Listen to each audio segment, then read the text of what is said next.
First, it was in connection with the appointment of Peter over the church that Christ promised the gates of hell would not prevail against her. Thus, if there is no Peter, there is no church, and the gates of hell have prevailed.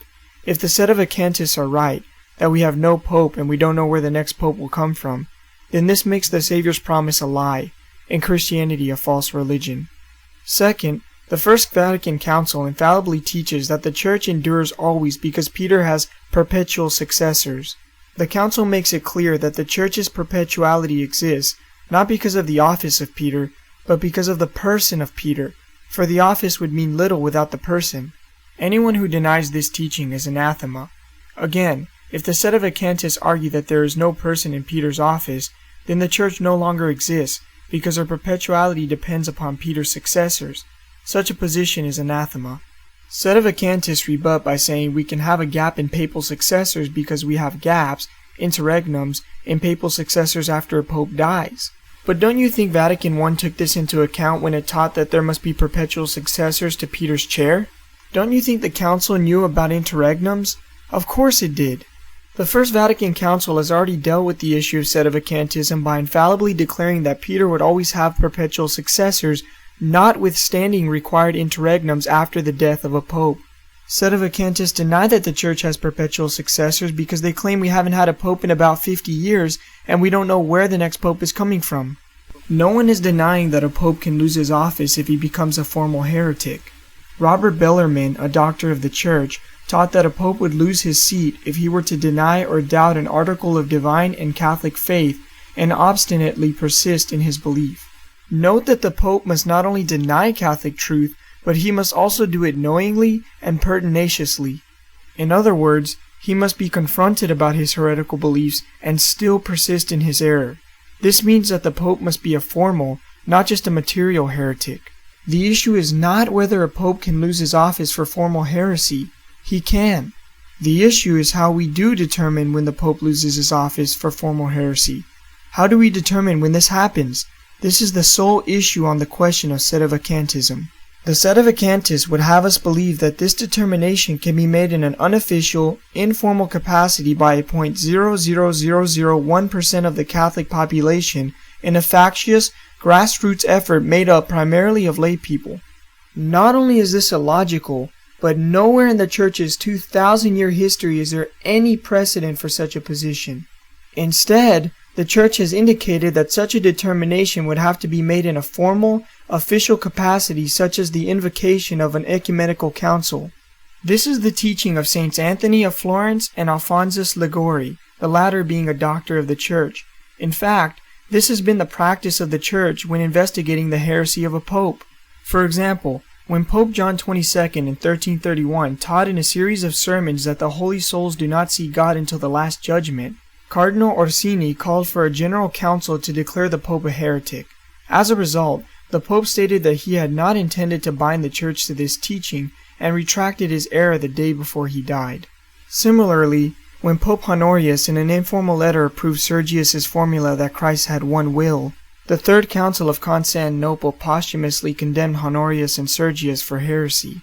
Pope Leo II affirmed the council's condemnation. Honorius' teaching was unofficial and thus did not invoke the Church's charism of infallibility.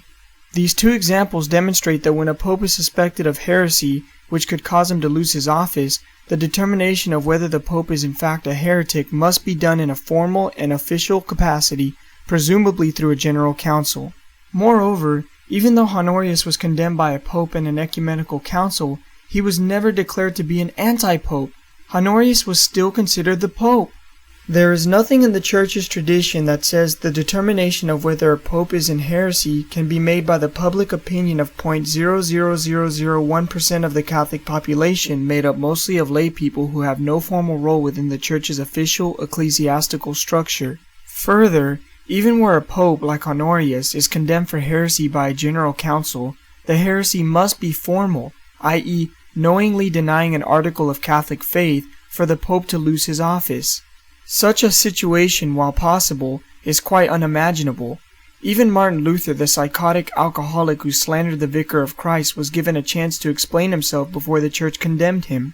Shouldn't the Holy Father get the same due process?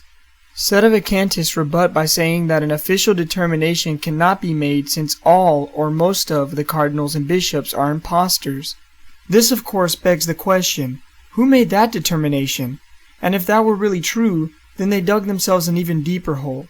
Not only are there no perpetual successors to the chair of Peter, there are no cardinals available to elect a new successor. This means that there is no more Catholic Church, and the gates of hell have prevailed.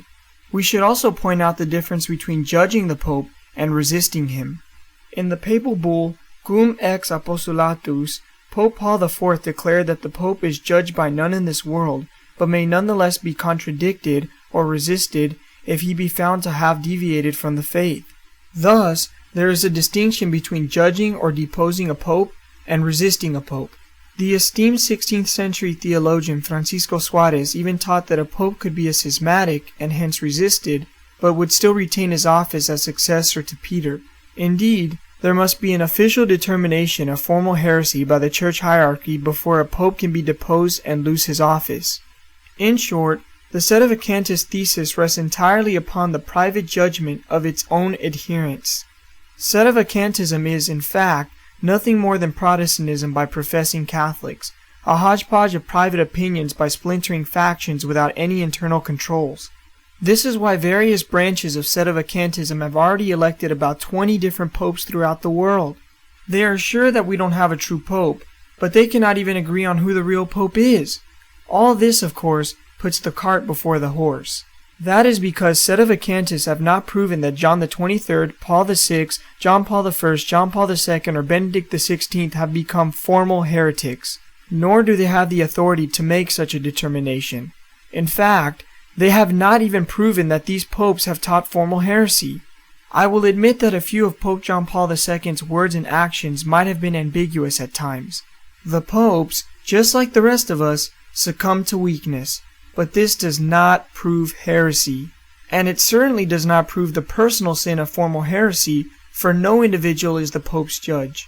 Moreover, none of the 5 popes mentioned before have bound Catholics to anything contrary to the faith. Although we are experiencing a liturgical and theological crisis in the Church, the fact is that Catholics are free to practice the faith as they always had before 1958. Sedevacantists argue that true popes would not have allowed such harm to come to the Church. Says who? God himself warned us that the Church would house wolves in sheep's clothing. The Church's esteemed theologians teach that a pope can indeed cause harm to the Church, and when he does so, he must be resisted. Sedevacantists should also look back to the Arian crisis when almost the entire Church, except for a handful of bishops, embraced the Arian heresy. Even the Pope flirted with the heresy, but no one declared that the Church lacked a Pope. While I sympathize with their concerns, Sedevacantism is an overreaction to the theological, liturgical, and disciplinary crisis in the Church, which I heartily acknowledge exists.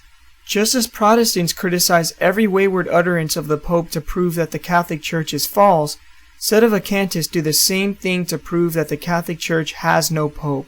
They are both in grave error.